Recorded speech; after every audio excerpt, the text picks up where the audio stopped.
Okay, so I just got back from the ironing board, and as you can see, my seam allowances are all pressed over to the side.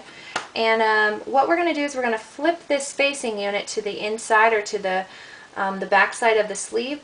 And I just want to point out that if you need to try to like get that, take your scissors and really snip up to that point, that's what's going to make a huge difference in the success of being able to turn this facing unit.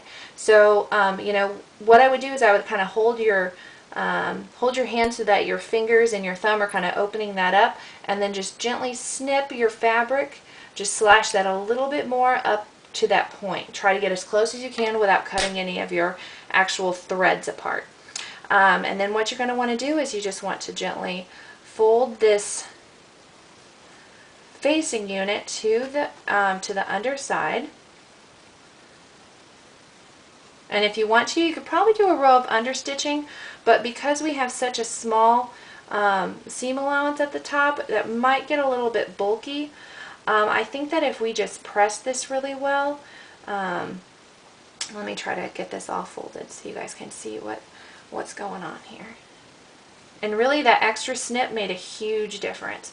But what we want to do is we want to make sure that this seam that triangle seam, that reinforced kind of stitch line that's marked on your sleeve and on your placket, we want to make sure that that has a nice fold to it, and then you're going to want to press that down and in place, just to make sure that that your seam is right there on the edge of where that fabric meet when you fold the facing to the outside.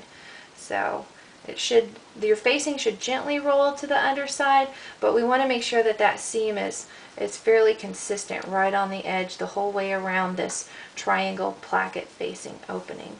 Okay, what you can do is you can then kind of fold your piece under, and I'm going to flip mine around just so that it stays in the frame of the camera, and you can kind of see like where there might be along the edge where your fabric just might kind of roll a little bit. So go ahead and kind of push that over, then give it a good press. I'm going to give just like a finger press on mine so I can keep the video going, because I just have a little bit more to tell you before I'll stop the video. So what we now have is we have this faced placket turned to the inside of our sleeve. Okay, now what we need to do is we need to put it in place.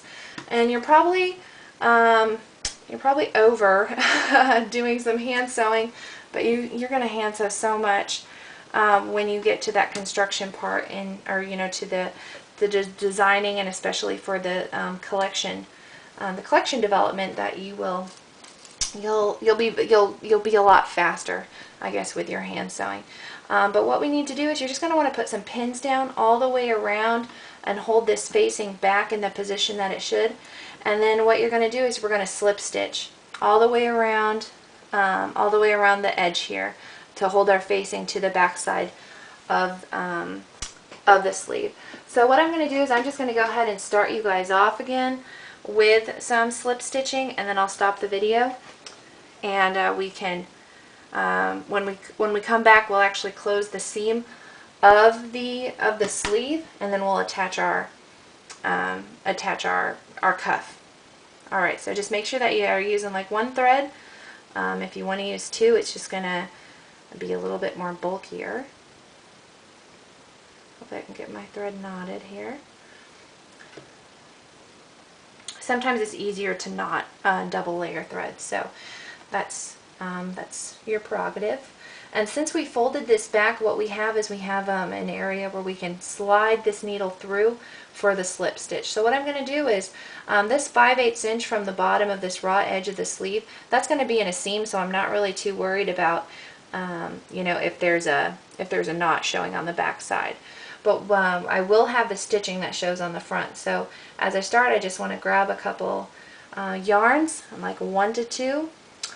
From the sleeve, and then right opposite of that, I want to come in to the fold line of that facing unit. Go for about 1/2 inch.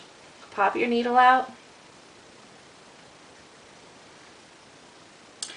and then go right back right opposite of where that needle came out, grab a couple yarns on your sleeve fabric, then go right back into that fold. Run your needle along that fold line or inside of that fold for about a 1/2 inch. Go ahead and pull that out and then go back into that sleeve fabric, grab a couple yarns, and then go back into that fold line. Alright, now you're just going to do this the whole way around the placket here. So I'm going to go ahead and stop the video and continue my hand stitching off camera. But yeah, you're just going to continue slip stitching, and then we'll close up. We'll do a row of stay stitching across the top and seam up. We're going to close the seam for our sleeve and press that open, and then attach our cuff. So this is probably, I guess, maybe one of the little bit more, I would say, confusing parts of the step. But once we get that cuff going, I think hopefully everything will come together nicely. It's going to be a big cuff, but again, it's a French cuff, and those are typically a little bit taller. So I guess that's it. Well, as soon as I get done slip stitching, we'll start back up the video.